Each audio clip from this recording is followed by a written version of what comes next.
আপনি চলে গেলে হয়তো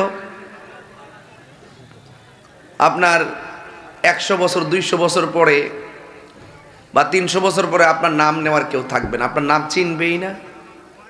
যেমনটা আমি আমার নাম জানি, আমার বাবার নাম জানি, আমার দাদার নাম জানি, দাদার আব্বার নাম জানি।